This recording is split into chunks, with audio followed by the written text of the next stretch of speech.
Okay, I'm going to show you a couple of techniques on how to edit your photos so that your grid pictures all have kind of a unifying theme to it.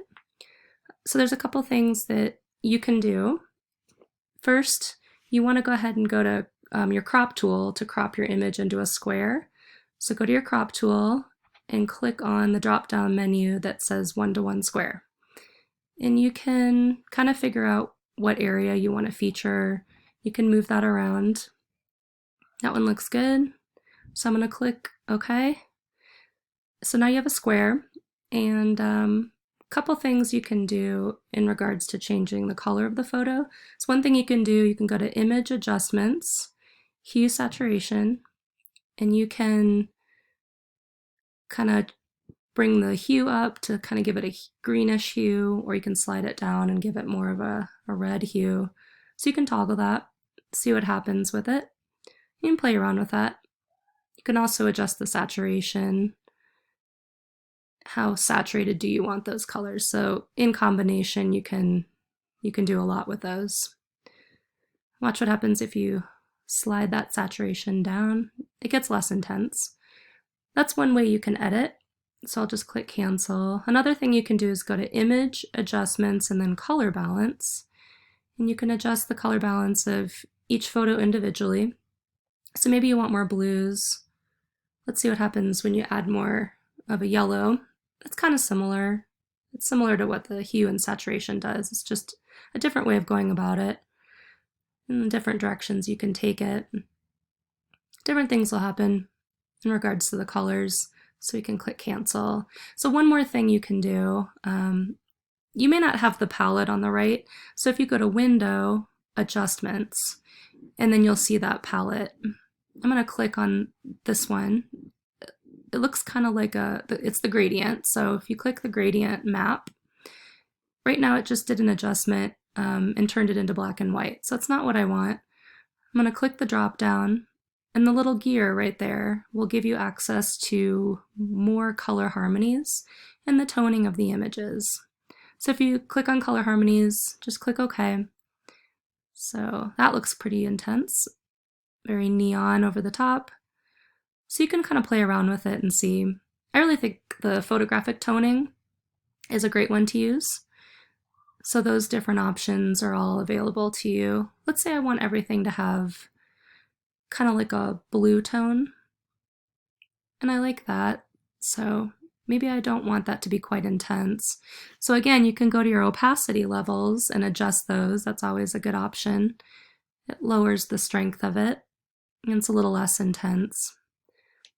So if it's really high up, it'll be really, really over the top with blue, but I kind of like the way it looks at about 41%. That's a nice balance, a nice amount of blue. So now I'm pretty happy with that. I'm going to save it. I'm going to go File, Save As, and I'm going to keep it as a Photoshop file.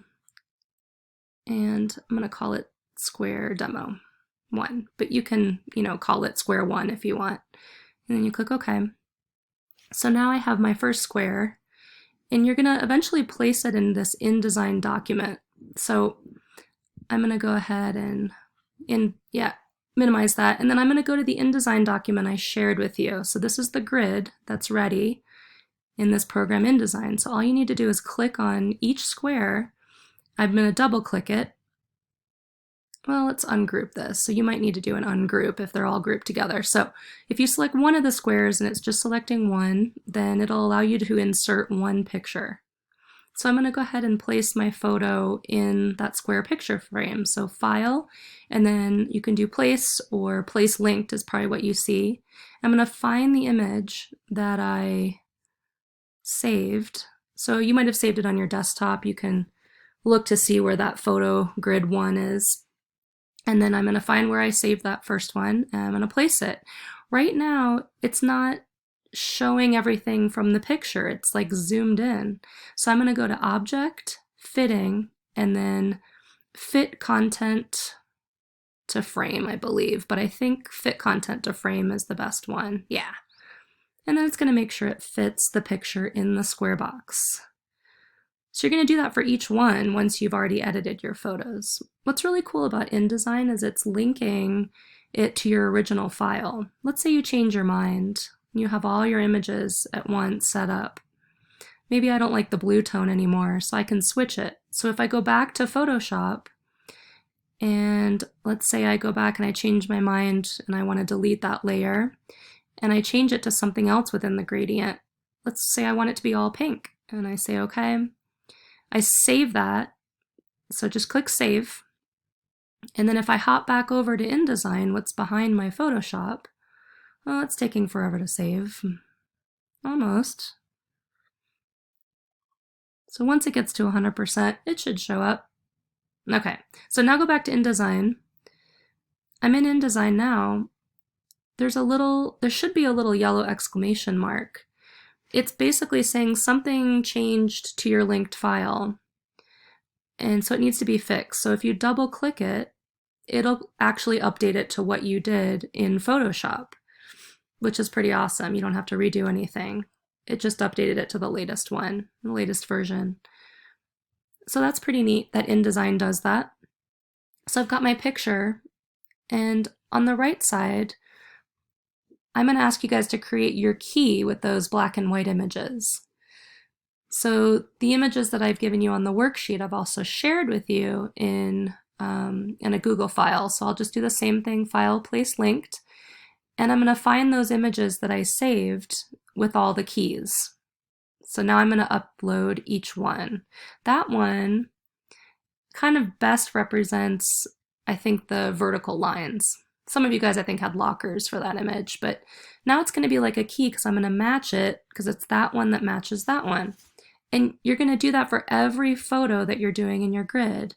And you're also going to create your own grid on the right-hand side with the black and white images and the small squares. Looks like that was fitting fine. But if it doesn't fit perfectly, then you can always do the adjustment, right? Fit to frame. When you're all said and done, I'm going to ask you guys to save it as 2 versions. So if you do File, Save,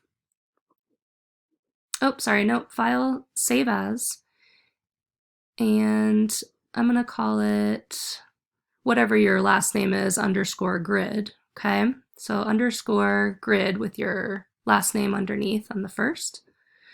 So for the second version, you might have to do an export, and you can export what you just did as a JPEG. So you're saving it as 2 versions, one as an InDesign and one as a JPEG. For the resolution, I would say save the quality as a high and put the resolution as 300. And for the color space, you can keep it at RGB for now. Okay, so go ahead and click Export. Okay, and you're going to do it one more time. And you're going to do it as a save as, or no, export, and then export it as a PDF. Forget that. So if you save it as a PDF, Adobe PDF print, we're just trying a couple different versions to see. Let's see what happens. Most of this, you don't really need any of that. It's already at 300, so you don't need to do too much. Don't do anything with the PDF. I think you can just export it. So I actually got 3 different file versions. There's an InDesign, a PDF, and a JPEG. All right, so you have those 3. That's how you're going to piece everything together. All right.